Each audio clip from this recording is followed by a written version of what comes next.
Morning, Michael. Good morning. How are we? I'm doing great. How are you doing? Doing well. I'm enjoying a break from traditional Friday stuff. Glad to be here. Yeah, and I even noticed like our colors in the back are kind of the same today. So They are. it's exciting. Yeah, man. It's Experience Friday Live, It and is. so excited for who our guest is. We could probably talk for hours with our guest today.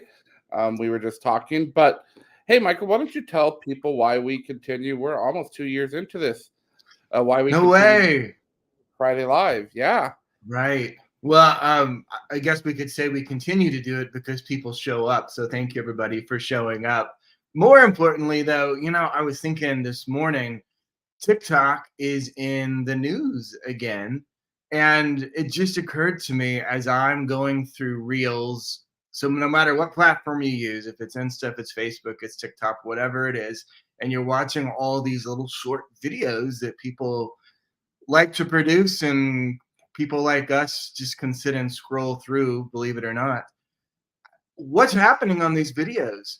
It's experiences. It's people traveling. It's people going to Disney. It's people checking things out and showing it. So, people out there in the C suite, if nothing else, people are expecting experience now. They're expecting an immersive experience. That immersive. That goes for your customers, that goes for your employees. And more importantly, it's not that hard, right? So if you're catching up to expectations, if you're catching up to the world of Reels and TikTok, give them an experience. It's not that hard, and it can like give you so much positive bounce in the end, from employee retention to increased revenue. You name it, we could go on forever. But people are expecting it. Just look at any kind of social media. People are expecting it. that's right.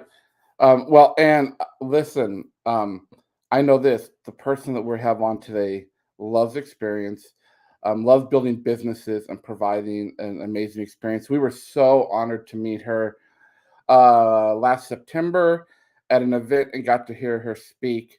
And I've got it sitting right here. Here's her book. Got my signed copy of it.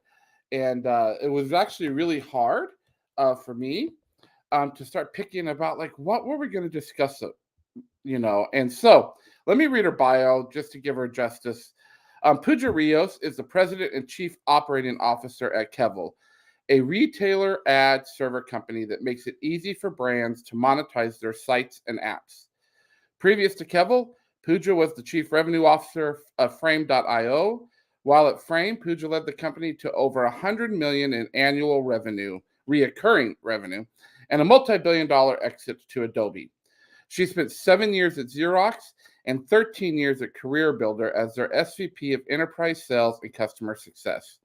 While at Career Builder, Puja founded and ran her company's women's alliance, Career Builder Her. As a Wall Street Journal best-selling author, her Forbes book, Get It Together, A Winning Formula for Success from the Boss You Need, guides readers through what it takes to achieve the results they want in business and in life. So let's welcome Puja to the stage. There she is. Thank you so much. It's so great to be here with both of you, Shawn and Michael.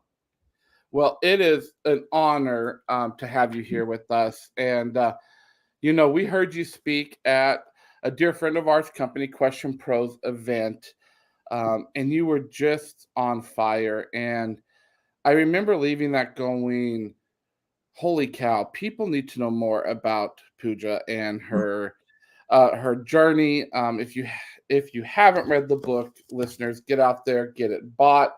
It's a powerful book, and so many nuggets in it.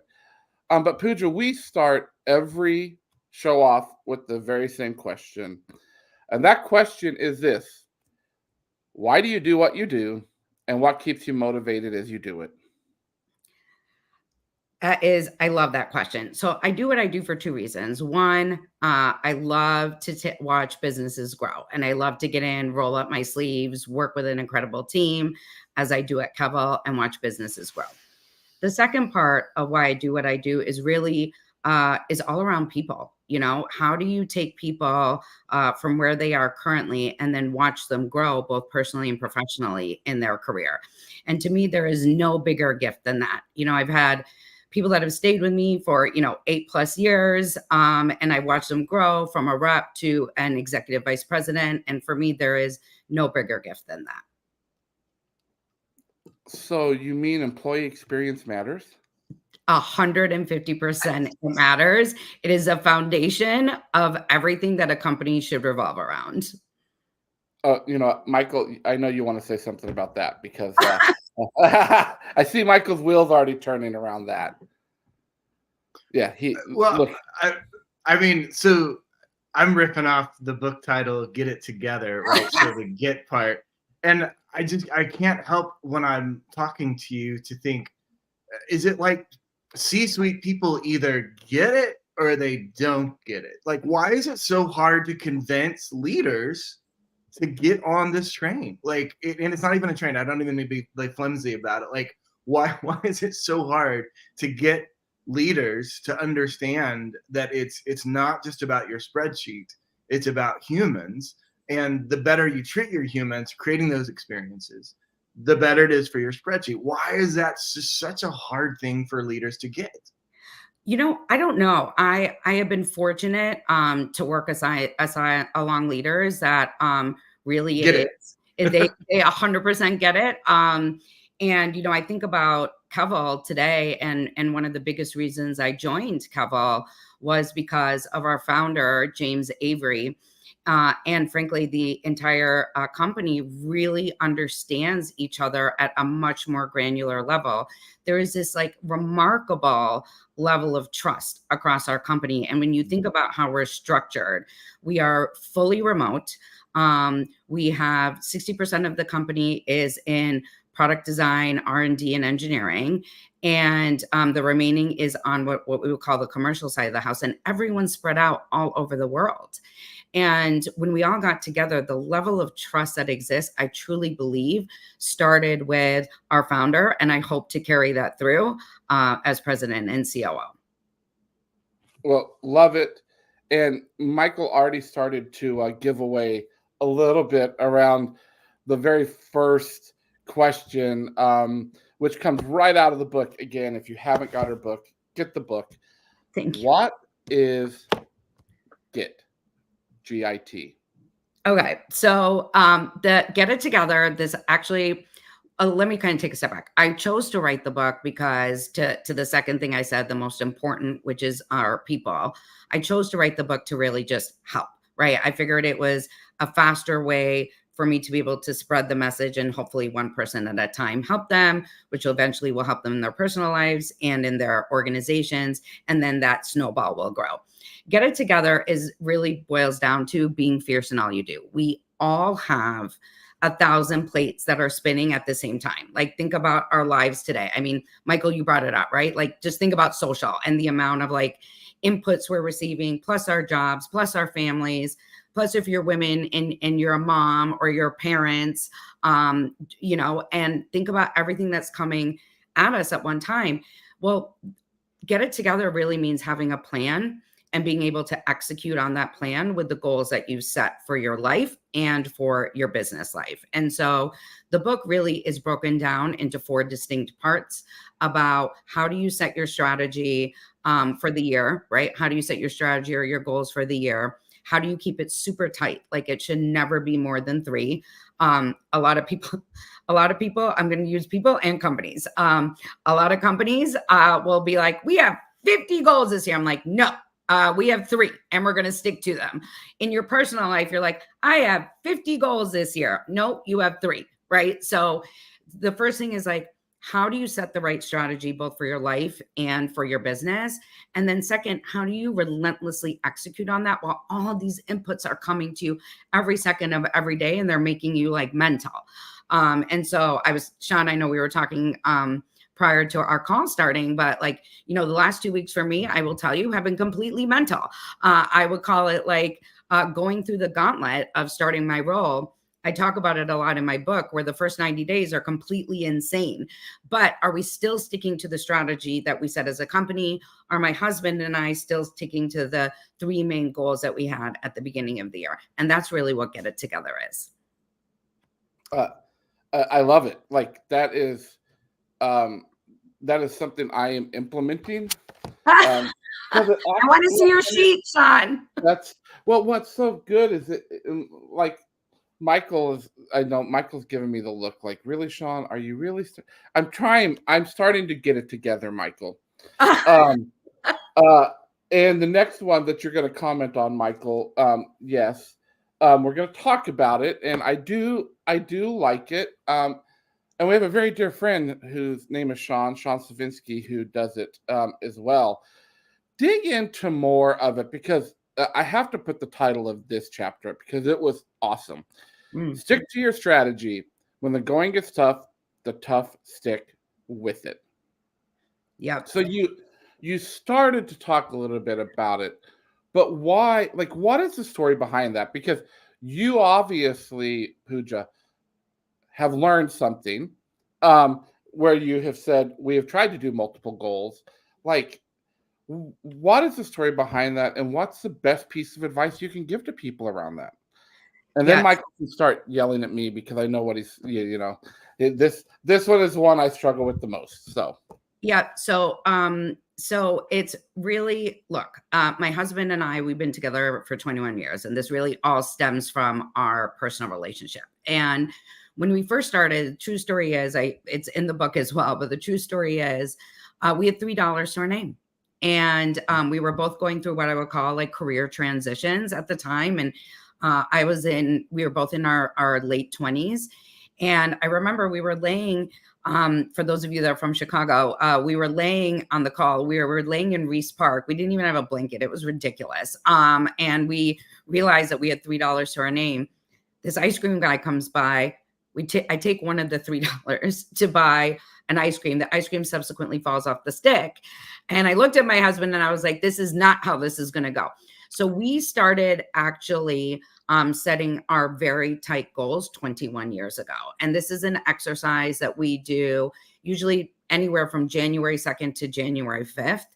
And I think the key part is, like, when we set it, we have like our 3 main goals, and then we break it down into like 3-month increments or quarterly, and we put it right on our fridge. Okay. It is horrible. Let me tell you how horrible this thing is. It's every time you go to the fridge, there it is, staring at you in the face. So you had a good day, staring at you in the face. Life got you, you're staring at you in the face. And so when I say like the going gets tough, we stick to the strategy. Part of doing that is, one, like laying out the strategy, but part 2 is like constantly reminding yourself of the strategy, no matter what life throws at you. And I think the last part is, it's one of my famous sayings I call swipe left. And so it means that when I go to the fridge and I look at my goals, and if the day didn't align with them or the week didn't align with them, I have to look at what I'm doing and really what I would call swipe left on the things that don't align with that. And swipe left means doesn't exist anymore. It's my favorite thing to do. I swipe left, delete. Oh, it doesn't exist anymore. It doesn't exist because it doesn't align with my strategy. We have to do that in life too, right? Like, if there are things that are standing in the way of the goals that you have set, you have to be able to do a system check. My husband and I do a system check weekly, not like together. I think like mentally we do a system check because it's right there on the fridge of what did you do this week? Did it align? What are you doing next week? Does it align? How can you like swipe left on the things that don't matter? Well, go ahead, Michael. I know you've got so much to say about this. I do. This is such an interesting topic. First of all, let me say that there are way too many not so good self-written business books out there that people just wanted to put their thing out into the world. This is not one of them. Let me just put that out to the world that this is one that is worth reading. This is not just someone's personal journey that you kind of read because you're being nice. This is a real legit book with a lot of very specific ideas in it. And what I'm getting to is people like me I don't like goals. Goals like fill me with anxiety. They stress me out. And I have been in so many coaching classes, or, you know, some speaker talking about, you know, they're ex-military or whatever. And they're like, you know, a goal must be achievable, and da da da da da da. We do this, we set our goals, and we knock them off, and then we go on. And it's worthless to me, because I'm like, that's just not how my brain works. I have enough creativity in me that I need to think divergently. And I'm looking at Shawn, because I thought I was creative until I met Shawn, who's just an absolute 100% divergent thinker. So what I appreciate about your approach is that you do have some very specific ways for people that may not be wired so tightly and being so goal focused. You have some very specific ways that can help us. So how, if you were coaching me, how would you help adapt your approach to someone who isn't able just to get excited about goals? And let me interrupt there, Puja. What he's really saying is, help me learn how to manage Shawn here. Okay, got it. Understood. So I think two things, right? Like, Michael, just to give you a little background, like, my husband is a DJ and music producer. Okay. So he is a very, very creative soul. That's the way his brain works. I would never in a million years, thank God that's why we're together after 21 years. I would never in a million years ask him to be anything but, because that's who he is as a human, and that's the way his brain works. And it's, to me, it's genius. So I will, in turn, Michael, call you a genius for the way your brain works. But I think, like, I wouldn't even call it a goal. I'd be like, you know, where do you want to go in the next year? Like, what does that look like for you? And then once you understand what that looks like, let's back into how do we get there, right? You don't have to call it a goal. You could be like, here's what I want, you know, here's what I want things to look like in March 2025, right? And so what does that mean? I don't know. Let's understand what that means first. And then let's kind of back into a plan to get you to, like, your future vision. So you can think of it as a goal. You can think of it as your future vision of where you want to go. Vision board. Give me a vision board. I mean, people love vision boards. I am a mathematician at heart. So I obviously am not a vision board person. My husband is a very visual person. He can create a video in 30 seconds. I most certainly can never do that ever. And so we have polar opposite skill sets. And it sounds like maybe you and Shawn have polar opposite skill sets. So how do you take them and balance them together to get to the ultimate vision that you both have collectively? And yet you still have to have that place that you're going, whatever you call it. I mean, everyone wants to go somewhere. Look, like, I decided, like, this year I was like, if you talk to me like last, like, probably August, I was like, I'm not doing anything next year. Like, my parents are here in Miami now. Like, I was like, that's my focus. I really don't want to do anything. Well, fast forward, right, to where we are today. I'm in a new role at Keval. I was actually going to do a TED Talk this year, and I actually swiped left to it because it didn't, for this year, it just didn't make sense. Like, I just don't have the time or the capability, and it wasn't really aligned with the vision that I had for myself. Love it. Love it. Love it. And for all of those listening, and we have a lot of people listening today, this is why we have Puja here with us. Send in those comments. Send in some questions you want to ask her too, because I know you've got to have some questions for her, because we're getting to that point where we're gonna take some of that time. But before we get there, Puja, another chapter. Working through the pain, failure is only a lesson. And Michael and I love to talk about failure. And I actually reworded this question instead of using pain, because you actually use another word in there, and I just loved it. What's your relationship with self? So I think there's two things, right? Like, one, just to give a quick history. When I was 33 years old, I was in a life-changing car accident. And I was told by, 9 out of 10 doctors that it was time for me to really hang up anything I wanted to do. By the way, this was before the iPhone, not to date myself, but before the iPhone, before Zoom, before any of these things. And I was told to just, like, hang up my shoes, go do some work from home, something. And that was going to be the end of my life. Right. And so when you think about embracing the suck, like we all have these, what I would call soul crushing moments in our life, the ones that like really like drop us to our knees. And the question that you have to ask yourself is like, how are you going to get back up? And so for me, it was like, probably a decade long, and still deal with many of the repercussions of the car accident.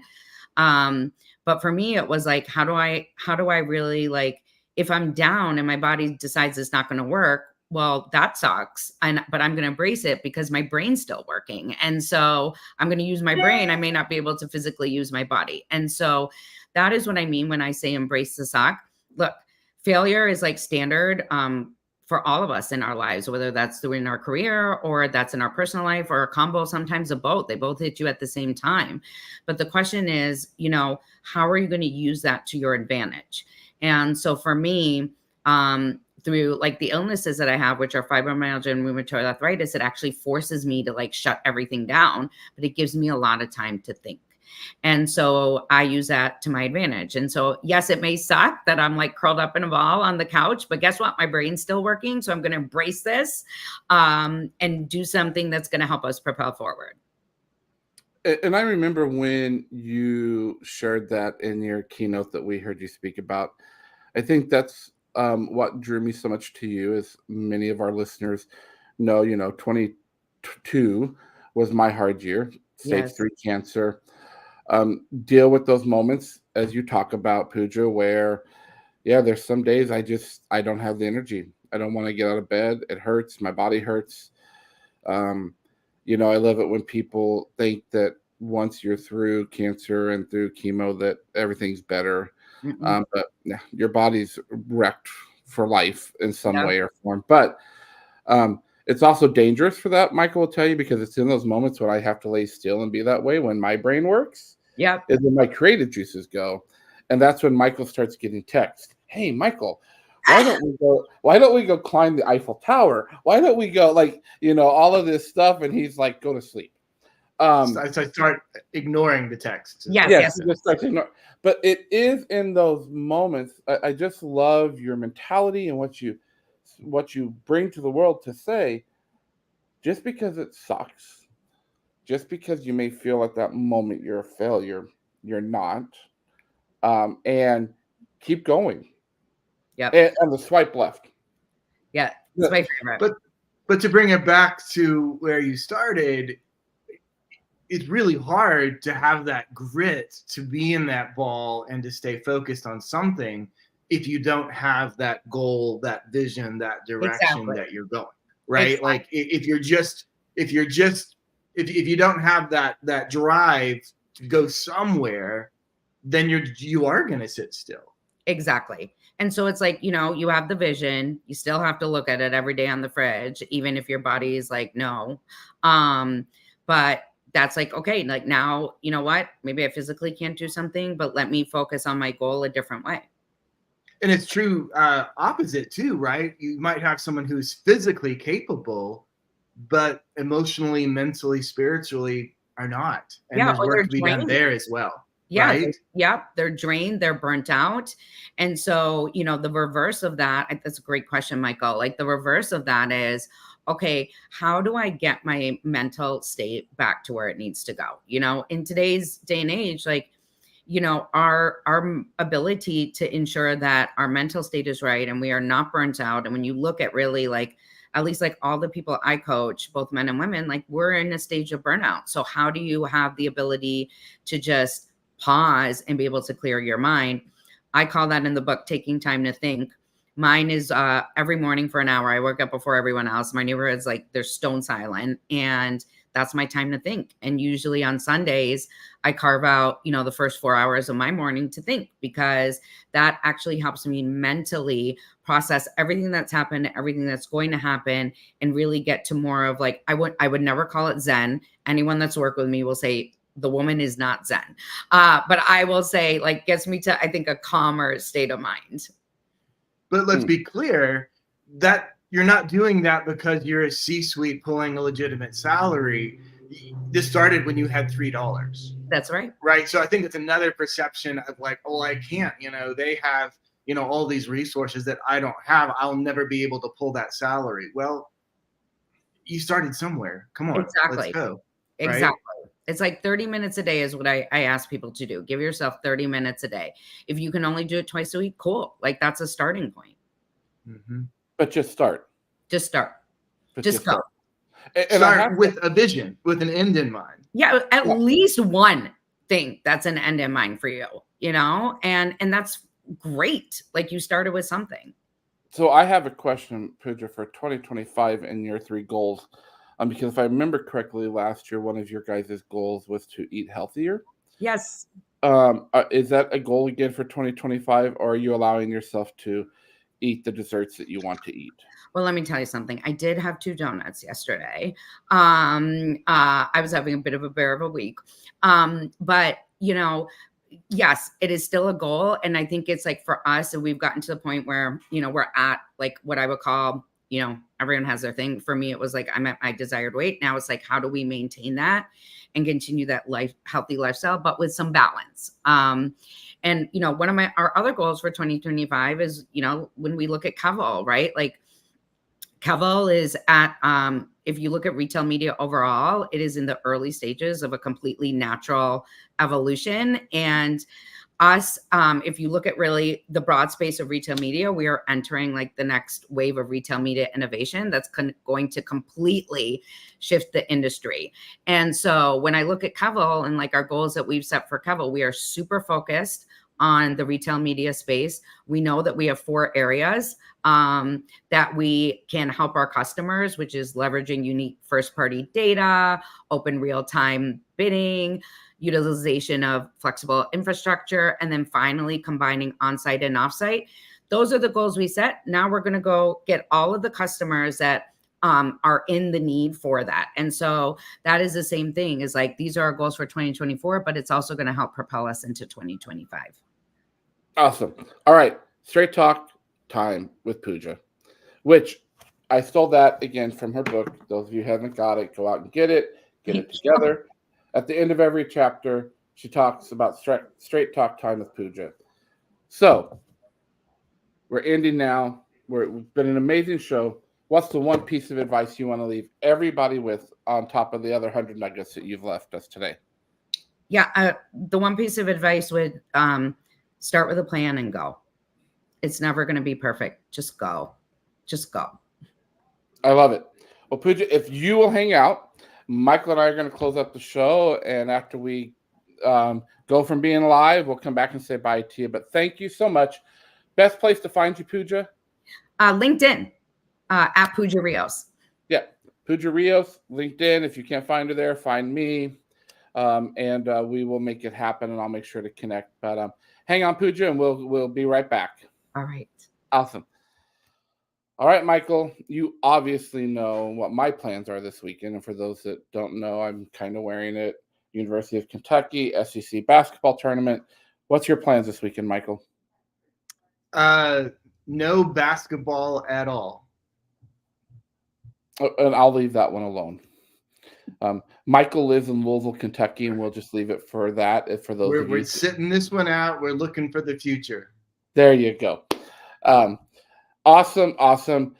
3 weeks from today, we will have Pete Hunt, founder and podcast host of Monumental Crafting Enduring Legacies. So excited to have that with us. 3 weeks from today. Until then, thank you, everybody. Thank you, Michael. Have an amazing weekend, and we'll see everyone in 3 weeks.